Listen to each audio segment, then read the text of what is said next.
Vous trouvez peut-être que votre salle de bain est trop encombrée, que vous avez trop de choses et que vous ne vous y retrouvez plus. Aujourd'hui, je vais vous partager 15 objets que je n'ai plus dans ma salle de bain, soit parce que ça m'était inutile, soit parce que j'ai trouvé des alternatives qui sont beaucoup plus saines, économiques, qui durent dans le temps, qui se réutilisent. Donc c'est parti. On commence tout de suite par la poubelle. C'est un objet que j'ai banni, mais c'est un petit peu la conséquence de tous les objets que je vais vous présenter aussi par la suite. Je n'ai plus de poubelle dans ma salle de bain depuis maintenant 2019. Enfin, c'était au début en fait de mon engagement dans une démarche zéro déchet, tout simplement parce que j'ai compris que quand j'ai désencombré ma poubelle dans ma salle de bain, ça me faisait réaliser encore plus qu'est-ce que je jetais dans cette poubelle et quelles alternatives je pouvais trouver. Quand on a une poubelle dans la salle de bain, on jette machinalement. Le fait de l'avoir supprimé a fait que j'ai dû me déplacer à chaque fois que je devais jeter un déchet dans ma salle de bain, dans la poubelle de la cuisine par exemple, et petit à petit je me suis dit ok, comment je peux remplacer ça? Je sais pas, en jetant par exemple un emballage de gel douche en plastique, etc. Je me suis dit bah ok, petit à petit, par quoi je peux remplacer ces choses-là pour des alternatives qui sont sans déchets et aussi plus saines. Donc si vous commencez votre démarche, je vous conseille de supprimer votre poubelle de salle de bain. Vous allez peut-être réaliser quelles sont les choses que vous jetez encore dans votre salle de bain et quelles sont les alternatives que vous allez pouvoir trouver pour ces choses-là. C'était un objet aussi qui me prenait de la place. Aujourd'hui, j'ai une petite salle de bain, donc c'est vrai que ça m'arrange aussi de ne pas en avoir. Et pour les cheveux, vous êtes beaucoup à me le dire. Maintenant que j'ai un compost, je vais pouvoir les mettre dans le compost. Et sinon, avant, je faisais juste quelques mètres pour les mettre dans ma poubelle de la cuisine. La deuxième chose que je n'ai plus dans ma salle de bain, c'est une brosse à dents en plastique ou une brosse à dents en bambou. Quand j'ai cherché des alternatives à la brosse à dents en plastique, je suis tombée sur les brosses à dents en bambou et je trouvais que c'était une chouette solution puisqu'elle se composte en partie. Simplement, pour moi, j'ai trouvé que dans le temps, c'était pas une alternative qui était assez durable. Tout simplement puisque le bois, au bout d'un certain temps, moisit. On laisse un petit peu trop traîner dans l'eau, dans une ambiance de salle de bain, etc. C'est pas un matériau qui évolue au top avec l'humidité. Et j'ai découvert récemment une alternative beaucoup plus long terme pour la brosse à dents. Il s'agit de cette brosse à dents en inox de la marque Berninox qui a été conçue par Julien et Muriel et fabriquée en Suisse. Regardez-moi cet objet magnifique. Elle est trop belle. C'est une brosse à dents avec un manche en acier chirurgical 316, vraiment un acier qui dure dans le temps et qui est très qualitatif. L'objectif, c'est vraiment que le manche de cette brosse à dents dure une vie. Et vous pourrez le conserver super longtemps tout simplement puisque les têtes sont interchangeables.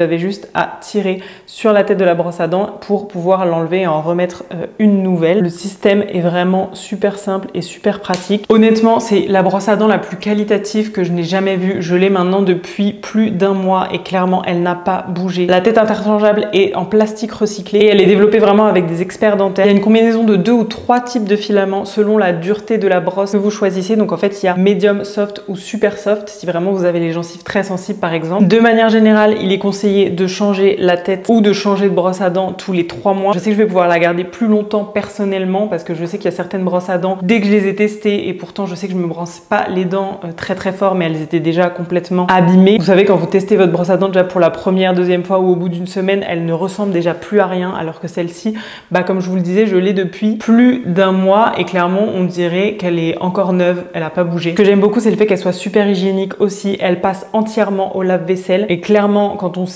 que c'est quelque chose qu'on se met dans la bouche, etc. C'est quand même top de pouvoir la laver au max et que ça soit super clean. Je dis ça, mais mon copain la kiffe tellement qu'il me la vole vraiment depuis que je l'ai. Donc niveau microbe, on n'est pas au top sur celle-là, mais vraiment, elle est trop bien. La prise en main, elle est super avec l'inox. On sent que c'est vraiment du matériel qui est durable. Je suis fan de cette brosse à dents parce qu'en plus, c'est un modèle qui est assez joli. Elle existe en 5 couleurs. Enfin, les têtes interchangeables existent en 5 couleurs. Vous avez bleu plus foncé, rouge, vert, noir. Et moi, j'ai pris le modèle qui est un petit peu vert d'eau. Et je trouve que ça fait un bel objet aussi dans la salle de bain, un objet qui dure dans le temps, qui est très pratique, très agréable à utiliser et ça se sent que la brosse à dents a aussi été pensée avec des experts dentaires parce que je sens que le brossage est très efficace et vraiment on est sur quelque chose de super quali. Personnellement, niveau brosse à dents, je n'ai pas trouvé mieux que cette alternative là qui me semble vraiment la plus écologique et la plus adaptée pour mon quotidien. Je vous laisse checker toutes les infos sur Berninox en barre d'infos et sachez que ça peut être aussi un chouette cadeau pour Noël. On pense pas assez aux cadeaux pratico-pratiques. Vous savez que moi j'aime que les cadeaux soient utilisés par les personnes derrière et ça au moins c'est un vrai cadeau, je trouve, notamment peut-être pour les papas parce qu'on galère toujours, je trouve, à leur trouver des cadeaux. Je trouve vraiment que c'est un chouette objet à pouvoir offrir pour les fêtes, utile et à la fois super qualitatif et écologique, donc elle a tout bon. Qui dit brosse à dents dit dentifrice. On passe à la troisième chose que je n'ai pas dans ma salle de bain. Il s'agit de dentifrice en tube en plastique classique. En ce moment, j'utilise le dentifrice de chez Bucotherm qui est un dentifrice dans un contenant en verre qui se recharge tout simplement. Donc là, je l'ai presque fini. D'ailleurs, il va falloir que je le recharge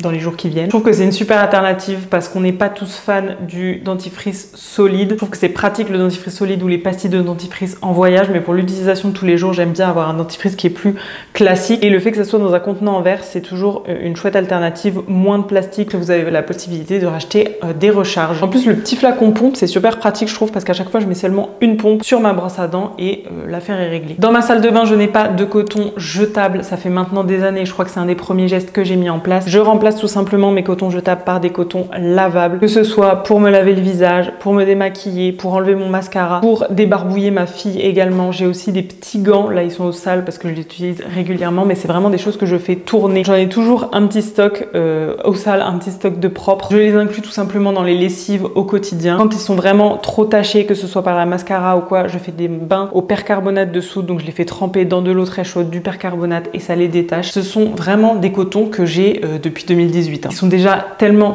rentabilisés et j'aime bien avoir plusieurs matières. Ceux-là sont un petit peu plus rêches, mais j'ai les gants qui sont vraiment très doux. Ça dépend des utilisations, mais en tout cas, si vous n'en avez pas, foncez, l'investissement sera très vite rentabilisé. Dans ma salle de bain, je n'ai plus de gel douche ni de savon liquide. Pareil, avant j'étais accro au savon liquide. Je trouvais que le savon solide c'était vraiment sale. Je sais pas comment dire parce qu'en fait j'avais cette sensation que tout le monde se mettait les mains sur le savon solide et qu'il y avait des microbes, etc. Je sais pas. Alors que maintenant j'ai totalement changé d'avis sur le savon solide et je trouve que c'est beaucoup plus pratique. C'est très durable parce qu'en fait un petit pain de savon comme ça, je trouve que vous l'utilisez beaucoup plus. Ça prend beaucoup moins de place. En plus là, c'est un petit savon d'Alep traditionnel. Pour le corps, si vous avez cet a priori que le savon solide, ça va être beaucoup trop rêche pour votre peau, que ça va vous laisser la peau très asséchée, etc. Utilisez du savon d'Alep. J'ai jamais trouvé un savon autre que le savon d'Alep qui était aussi bien pour la peau, aussi apaisant. Si vous avez de l'eczéma, etc., prenez du savon d'Alep. Pour moi, le savon de Marseille, c'est pas du tout fait pour même se laver les mains ou se laver la peau. C'est très agressif. Pour moi, je lave uniquement ma vaisselle ou je détache mes vêtements, mais c'est uniquement le savon de Marseille pour la partie ménage. Mais pour tout ce qui est pour le corps, savon d'Alep. Et pour remplacer le pouce-pouce, le savon solide pour se laver les mains classiquement, j'utilise des savons saponifiés à froid. Donc en ce moment, je utilise un de la marque Legoon, il me semble. Il réutilise des fruits et légumes déclassés pour en faire des cosmétiques. Il est très bien. Il y a plein de marques de savons saponifiés à froid, des petits artisans aussi que vous pouvez soutenir. N'hésitez pas, je vous mettrai quelques références aussi en barre d'infos. Et avec, j'utilise le petit, vous savez, porte-savon aimanté. Super pratique. Il n'y a pas de savon qui reste dans l'eau comme ça avec plein de microbes. Le porte-savon aimanté, ça fait vraiment que votre savon va sécher à l'air libre en étant en apesanteur un petit peu. Et c'est super pratique, je trouve aussi. Par exemple, pour ma fille, elle arrive très facilement à le prendre. Vraiment, porte-savon aimanté, la vie. Dans ma salle de bain, je n'utilise pas de shampoing sec, mais de la maïzena que j'ai mis tout simplement dans ce petit pot en verre. De la maïzena qui est de la fécule de maïs. Vous le savez, j'ai remplacé maintenant le shampoing sec. Donc, par exemple, le shampoing sec qui vient le plus facilement en tête, c'est le shampoing sec Baptiste avec, vous savez, un aérosol. Donc, pareil, qui est très nocif. Juste de la fécule de maïs, ça suffit. J'utilise avec un petit pinceau pour l'application que je trempe dans ma petite fécule de maïs et que je mets comme ça facilement, que j'étale sur mes cheveux. J'ai banni le talc aussi parce que pareil, risque de cancer, etc. Je vous avais fait un réel sur le sujet, on évite. Et si vous avez les cheveux plus foncés, même si maintenant moi j'ai les cheveux quand même assez foncés, vous pouvez rajouter également du cacao, un petit peu de cacao pour que ce soit un peu plus foncé, que ça se voit moins dans les cheveux à la pose. Je n'ai plus de spray antitranspirant depuis des années, tout ce qui est Ushuaïa, les déodorants avec des parfums qui me sortent. Alors déjà les parfums, moi je supporte plus, mais en plus de ça, souvent ces déodorants, ce sont des sprays avec des aérosols. Encore une fois, c'est très déconseillé pour la santé. Donc j'ai remplacé par un déodorant solide. J'en ai testé plusieurs. En ce moment, j'utilise celui de chez Comme Avant. J'ai testé 2 senteurs. J'aime beaucoup citron bergamote. C'est un déodorant solide qui est au beurre de cacao. Les cosmétiques Comme Avant, je vous en parle beaucoup, mais je les aime vraiment beaucoup. Ce sont des cosmétiques qui sont bio, naturels, mais qui fonctionnent. Amen, vraiment. En plus, ce sont dans des emballages qui sont super pratiques. Il y a juste à l'ouvrir comme ça. C'est en principe de pouce-pouce un petit peu et vous pouvez tout simplement mettre votre déodorant comme ça. C'est super pratique. Moi, j'adore ces déodorants. Dans la même idée, je n'ai plus de spray solaire, mais pareil, j'utilise la crème solaire minérale solide de chez Comme Avant. Je l'ai utilisée cet été, notamment à la montagne et franchement, elle est vraiment top. Moi, j'utilise une protection 50, toujours. Encore une fois, tous les emballages sont comme ça, recyclables en carton, mais en même temps, je trouve que c'est quand même très quali. Les produits à l'intérieur sont très très réussi. Pour tout ce qui est crème solaire, n'hésitez pas à prendre des crèmes solaires minérales qui sont les crèmes solaires qui ont le moins d'impact sur votre santé, sur l'environnement. Et enfin, dernier petit produit, comme avant, je n'ai pas dans ma salle de bain de spray anti-moustique, mais j'utilise un répulsif pareil, solide, que j'ai utilisé aussi cet été, qui fonctionne très bien. En plus de ça, moi je kiffe, je me dis que tous ces petits packaging là, ça prend pas de place, c'est minimaliste, c'est vraiment très léger. Aussi, comme les compos sont naturels, ça on peut l'utiliser sur les enfants à partir de 6 mois. Pas à me soucier que ma fille, il y ait certaines choses qu'elle peut pas accéder dans ma salle de bain. C'est comme les produits ménagers en fait. J'essaye que ce soit au max accessible pour elle. Et les cosmétiques aussi, ça fait partie de tout ça. Les répulsifs anti-moustiques, parfois il y en a qui ont une compo catastrophique. Donc vraiment celui-là, je l'aime beaucoup. Dans ma salle de bain, je n'ai pas de gommage à proprement dit dans un tube avec des petits grains, etc. Si je buvais du café, je me ferais du gommage au marc de café, je pense. Je me fais des fois du gommage au sucre aussi. Vous mettez juste de l'huile et du sucre dans un petit ramequin et ensuite vous pouvez vous gommer le corps. Mais j'aime bien aussi utiliser une brosse comme ça pour me faire un brossage à sec. Donc le brossage à sec, c'est vraiment avant la douche. Ça a vraiment plein de bienfaits pour la peau, et notamment pour le système sanguin, le système lymphatique. C'est un geste en plus qui est massage, qui est bon pour la santé, en plus de vous faire un gommage naturel. Donc j'adore, je vous mettrai un lien aussi sur le brossage à sec si ça vous intéresse. Et sinon, je me fais mon gommage sous la douche avec tout simplement un gant de crin comme celui-ci. Ça, comme ça, ce sont des objets qui peuvent se garder extrêmement longtemps, pendant des années, si vous les entretenez bien, les sortir propres de la douche et ensuite les faire sécher pour qu'ils tiennent vraiment dans le temps. Mais ce sont des objets qui durent, qui se réutilisent pendant des années et des années. Au lieu d'avoir un gommage que je change tous les 4 matins, j'avoue que ça, c'est bien pratique. Et sinon, j'utilise aussi ces petites pochettes à savon quand il me reste du savon solide, vous savez, en petits bouts, ou du shampoing solide, je les mets directement dans ces petits pochons et du coup, ça me fait un gommage naturel puisque ce sont des fibres naturelles qui permettent aussi un petit peu de faire un gommage qui est assez léger. Donc, j'aime bien utiliser aussi ces petits pochons là. Et tant que j'y suis, je vais vous parler aussi de ces petites pochettes là dans lesquelles je transporte mes cosmétiques parce qu'on me demande souvent les cosmétiques solides, savon, etc. Soit je les transporte là-dedans dans les petites pochettes, soit dans des pochettes qui sont imperméables comme ça. Ça dépend vraiment. C'est vrai que ça, c'est pratique les pochettes imperméables. Quand tout simplement vous avez des shampoings ou des savons qui sont mouillés, que vous n'avez pas la possibilité de les faire sécher avant de repartir rapidement quand vous êtes en week-end ou quoi, les petites pochettes imperméables, c'est vrai que c'est super pratique pour le transport. On va rester dans l'aspect solide et je n'ai pas d'eau micellaire, simplement un démaquillant qui est solide. Alors là, il est en petit bout, mais c'est le démaquillant de la marque Pachamamaï que j'avais sur ma boutique en ligne il y a des années. Donc c'est un démaquillant qui dure dans le temps. Franchement, ça dure.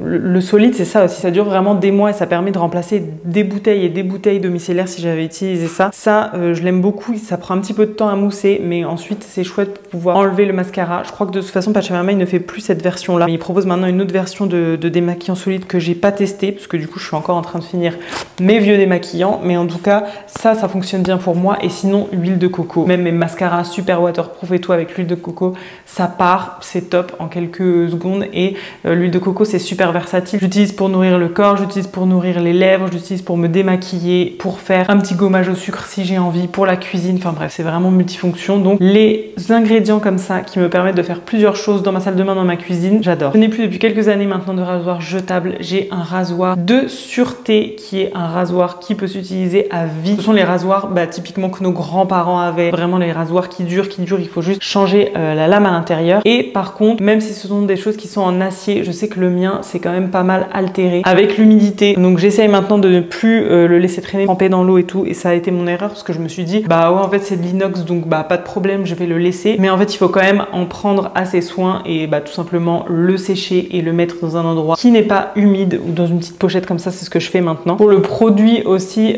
juste avant de me raser, j'utilise un après-shampoing. C'est un après-shampoing beaucoup trop épais pour moi et beaucoup trop gras, et du coup je l'utilise, je trouve que ça parfait juste avant de me raser. Je mets cet après-shampoing sur mes jambes ou quoi et je trouve que c'est super pratique. Et voilà, j'ai les petites lames ensuite que je change régulièrement, mais là ça fait longtemps que je les ai pas changées, il fonctionne toujours aussi bien. Donc ce rasoir, je l'aime beaucoup aussi, j'aurais aimé en prendre un peu plus soin, mais vraiment je trouve que c'est une chouette alternative qui peut faire peur au début, mais je vous assure que ça se prend très vite en main. Il faut juste y aller mollo aux premiers essais et après on s'habitue très vite au fait de se raser avec un rasoir de sûreté. Dans ma salle de bain, je n'ai pas de mouchoir jetable. Et là pareil, ça fait je pense depuis 2018-2019 que j'en ai plus. J'ai récupéré des mouchoirs qui sont lavables. J'en ai une corbeille dans ma chambre avec mes mouchoirs et une corbeille tout simplement dans la chambre d'Alma avec ses mouchoirs. Enfin, c'est les miens quand j'étais petite, mais c'est des petits mouchoirs pour enfants. Honnêtement, ça me change la vie en hiver. l'hiver, les mouchoirs lavables, c'est tellement moins irritant pour le nez, que ce soit pour moi ou pour ma fille, parce qu'elle a souvent le nez bouché aussi. Pareil, je les incorpore à mes machines et c'est comme si, je sais pas, pour moi c'est tellement habituel avec mes cotons. Ça rajoute très peu de choses dans la machine, enfin c'est assez petit. Enfin là, il n'y a pas tout mon stock parce que j'en ai qui sont à la machine, mais même si je rajoute tout ça, c'est pas énorme en termes de linge à laver à rajouter dans une machine. Donc vraiment, j'adore fonctionner comme ça. Ceux-là, je les ai depuis des années. Ils vont encore très certainement me durer des années. Donc vraiment, n'hésitez pas. Je sais qu'il y en a qui trouvent ça sale, mais je sais pas comment vous dire. Moi, ça me paraît tellement naturel maintenant et je trouve à l'inverse que les mouchoirs jetables sont sales de mettre en contact avec un mouchoir qui a été blanchi, qui contient je ne sais quel produit chimique. Je trouve ça beaucoup plus sain d'avoir du tissu, du coton bio et de se moucher dedans. Et pareil, c'est pas parce qu'on a un mouchoir lavable qu'on doit se moucher, se remoucher dans le rhume. Enfin, vous voyez ce que je veux dire. Vous le mettez à laver quand vous voulez. Pour moi, ce n'est pas hygiénique, au contraire. Et c'est comme les protections hygiéniques jetables. J'ai remplacé depuis très longtemps par des culottes de règles. J'ai un petit stock ici, mais je crois que j'en ai à peu près une dizaine. Mes préférées, ce sont celles de la marque Moods. Je les aime vraiment beaucoup et notamment ce boxer qui est peut-être pas des plus jolis, etc. Parce qu'après, il y en a plein qui sont aussi très jolis, je trouve, dans les modèles de chez Moods. Vous avez des modèles qui sont un peu plus transparents, vous avez des modèles léopard à paillettes et tout. Et ce modèle-là, je le trouve tellement confortable pour mettre la nuit, par exemple. Et c'est top aussi pour les flux qui sont assez intenses parce que depuis que j'ai posé mon stérilet, mes règles ne sont plus les mêmes. J'ai des règles qui sont beaucoup plus denses, beaucoup plus... J'ai un flux plus important, quoi. Et donc vraiment, ces culottes de règles-là, je les aime beaucoup. Et encore une fois, les protections hygiéniques jetables. Parfois, la compo est désastreuse. Parfois, on n'a même pas vu sur la compo, en fait. Je ne sais pas si c'est toujours légal, mais il me semble qu'il y a quelques années, c'était encore légal de ne pas savoir qu'il y avait dans les protections hygiéniques jetables. On met littéralement dans les endroits les plus intimes. Je vous conseille vraiment de regarder vos protections hygiéniques jetables, la compo, et si vous pouvez, de remplacer par des culottes de règles parce que vraiment, encore une fois, c'est un investissement mais qui dure dans le temps. Celles-ci, je les ai depuis des années et je me suis créé vraiment un stock petit à petit. Donc n'hésitez pas à les regarder, ça peut être très intéressant sur le long terme. Et enfin, niveau accessoires, la majorité des accessoires que j'ai, ce sont des accessoires qui sont en inox, que ce soit pour ma lime à ongles par exemple, que ce soit pour la pince à épiler, que ce soit pour mon auriculi, que ce soit pour le coupe-ongles, etc. La majorité des choses que j'ai sont vraiment en inox. De 1 parce que ça dure dans le temps, de 2 parce que niveau santé c'est top, ça se nettoie facilement, c'est hygiénique, bref. J'ai essayé petit à petit de remplacer tout ce qu'il y avait, notamment les limes en papier où j'en utilisais toujours des tonnes. Voilà pour les 15 objets que je n'ai plus dans ma salle de bain et c'est aussi un petit update des choses que je possède maintenant dans ma salle de bain qui sont des alternatives réutilisables, durables, qui moi sont adaptées à mon mode de vie actuel, mais c'est vrai que ça évolue parfois dans le temps. J'espère en tout cas que ça aura pu vous aider, peut-être vous donner des petites idées de changements à faire dans votre salle de bain. J'espère que vous avez fait de belles découvertes. N'hésitez pas à me dire vous en commentaire quelles sont les alternatives que vous utilisez dans votre salle de bain, les choses que vous aimez, les choses que vous avez testées peut-être qui ne vous ont pas du tout convaincu. On se retrouve pour en discuter en commentaire. Merci d'avoir suivi ma vidéo jusqu'au bout et on se retrouve la semaine prochaine pour une prochaine vidéo. Ciao!